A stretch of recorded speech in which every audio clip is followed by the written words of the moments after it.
sebenarnya dalam hal ini sumbangan langsung ke dalam rekening berdasarkan aturan yang gue tahu ya, itu Agus bisa kena.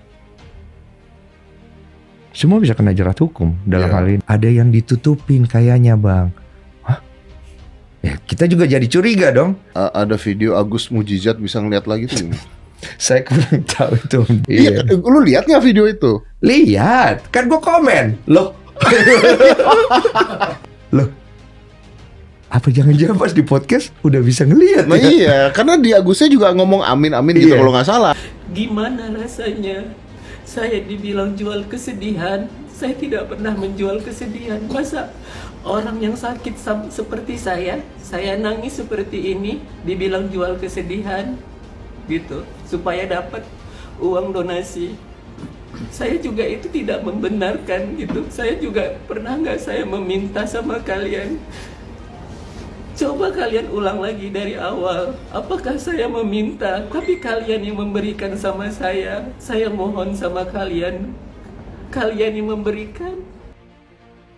Denny Sumargo bongkar semua dugaan kebohongan soal kasus donasi Agus saat diwawancarai di dalam podcast Deddy Corbuzier. Dalam podcast tersebut, Denny Su mengungkapkan kejanggalan dari pihak Agus yang sempat menutup-nutupi uang donasi yang masuk ke rekening Agus. Benarkah polemik ini membuat Denny Su menyesal pernah mengundang dan membantu Agus Salim menggalang donasi? Iya. Tapi menurut lu, apa yang terjadi sebenarnya? Oke, jadi sebenarnya ini kejadian awalnya. Boleh ya, gue runut ke belakang karena ini ada sedikit di awal. Waktu itu abis podcast di tempat gua pertama kali Agus itu, jadi Agus itu kan dibawa sama Novi. Novi minta tolong karena kasihan sama Agus ini. Kemudian gue lihat, waduh, bisa nggak ya kita nolong dia? Tapi cobalah, kita mau bantu kan.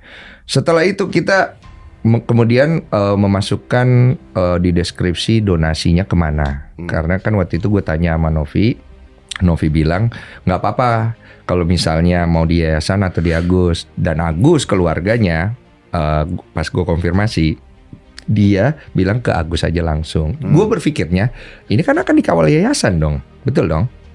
Iya, harus. Karena kan masuk ke rekening pribadi, bro. Paham itu gue paham, hukumnya gue paham. Cuma kan pasti kan akan dikawal yayasan dong, karena untuk penggunanya tujuannya adalah pengobatan. Oke. Sudahlah, berikut hari Novi WA, Bang, makasih banyak, uangnya masuk 500 juta ke Agus. Ke Agus. Iya, berarti bagus dong, berarti terjadi konfirmasi kan. Oke. Ya udah pakai buat pengobatan biar cepat sembuh karena matanya itu infeksinya segala macam. Iya bang, tiba-tiba nelfon lagi. Bukan nelfon, WA sih. Abis itu teleponan. Bang, ternyata nggak 500, 1,5 miliar. Hah? Saya juga kaget loh. Kok bisa miskom? Ada yang ditutupin kayaknya bang. Hah? Ya kita juga jadi curiga dong. Coba dicek aja Nov. Apa sih? Sorry, gue potong. Tapi ini ada 2 rekening katanya Farhad. Satu rekening si Agus aja. Yang rekeningnya Novi lewat jalur lain. Bukan itu, lewat lu? Bukan. Jadi lu nggak naruh rekening Novi? Enggak.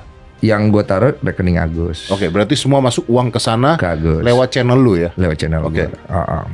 Setelah itu, habis itu Novi melakukan desakan kepada mereka. Desakan dengan tujuan untuk melihat mutasinya. Fair-fairan dong. Akhirnya setelah didesak, mereka akhirnya memperlihatkan mutasi. Di situlah terlihat ada uang yang dikirim ke keluarga Wawanya. Sekitar hampir 90 juta sekian lah ya. Gue kurang ingat detailnya. Kemudian ada uang yang dikirimkan ke istrinya. Sekitar 250 jutaan lah. Ada 50 juta dikirim kepada saudaranya, keluarganya dari Agus ibunya, kayaknya untuk biaya apa gitu. Bukankah itu hak dia? Hak dia. Gue setuju sampai di sini. Makanya gue tanya di podcast berikutnya ketika gue pertemukan, Agus merasa uang ini apa? Agus merasa ini uang Agus yang dikasih sama orang. Tapi Agus tidak ada sih omongan ke Mbak Novi. Karena tidak ada omongan di awal perjanjian atau gimana. Jadi Agus berpikir ini uang Agus. Oke, setelah itu gue lurusin. Tapi Agus tahu kan kalau uang ini tujuan utama untuk pengobatan dulu. Iya, di sini Agus yang tidak paham gitu kan. Oke, sampai sini gue ngerti. Terus gue bilang sama Novi, Novi maunya gimana? Ya saya maunya uang ini diamankan dulu di yayasan bang, karena ada penyalahgunaan menurut kami. Tidak mau nanti timbul pertanggungjawaban moral, karena di mana kami sendiri harus bertanggung jawab pada masyarakat. Saya kan yang bawa pertama. Saya tujuannya bukan mengambil uang ini, tapi mengarahkan uang ini untuk pengobatan dulu. Karena sekarang yang dibutuhkan oleh Agus adalah pengobatan secepatnya. Karena kondisinya itu harus segera ditindaki. Dengan adanya uang 1, sekian miliar ini kan mempercepat semuanya. Artinya kalau uangnya ditransfer ke yayasan dulu punyanya Novi, berarti Novi juga harus bertanggung jawab untuk membawa Agus ke dokter dan sebagainya. Memang itu yang mau dilakukan. Dan Icang yang juga matain itu udah dilakukan sama Novi. Novi kawal terus. Teh tolong dong laporin si ini, lapor ini gitu. Tenang aja guys ya. Aku cuma bisa bilang nggak perlu banyak keluar kayak yang di sebelah. Kita nggak perlu keluar. Untuk apa kita keluar? Ya, kita hanya menunggu waktu yang tepat. Kalau menurut aku sih janganlah, mendingan damai aja, ngapain menimbulkan peperangan seperti itu, tidak ada manfaatnya juga sih gitu. Sudahlah yang sudah jangan memperpanjang, semakin kita memperpanjang itu kan semakin tidak baik ujungnya nanti. Kemarin, Denny Sumargo mendatangi Polda Metro Jaya untuk melakukan pemeriksaan atas pelaporannya kepada pengacara Agus. Rupanya, Densu tampak sudah sangat geram lantaran kasus perseteruan soal donasi Agus yang tak kunjung selesai. Densu mengaku sempat curiga dengan Agus ketika Agus tiba-tiba bisa melihat, padahal sebelumnya Agus mengaku sudah divonis dokter mengalami kebutaan.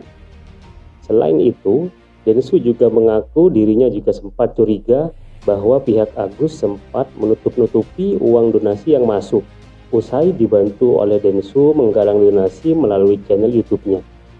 Hal itu diungkapkan oleh Densu di podcast bersama Deddy Corbuzier. Suratan Densu itu membuat publik bertanya-tanya, apakah Densu menyesal telah membantu Agus menggalang donasi? Jawaban Densu cukup mengejutkan. Menurut Densu, dirinya tidak menyesal telah membantu Agus. Hanya saja dirinya menyayangkan jika akhirnya donasi ini jadi serumit dan sepolemik ini. Densu mengaku lelah dengan polemik donasi yang tak kunjung selesai.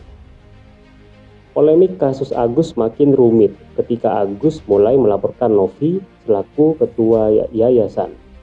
Agus malah menuduh Novi melakukan pemerasan dan pengancaman. Padahal menurut Densu, apa yang dilakukan Novi tak lain hanya untuk kebaikan Agus, agar dana donasi tepat sasaran dan dapat digunakan untuk pengobatan Agus.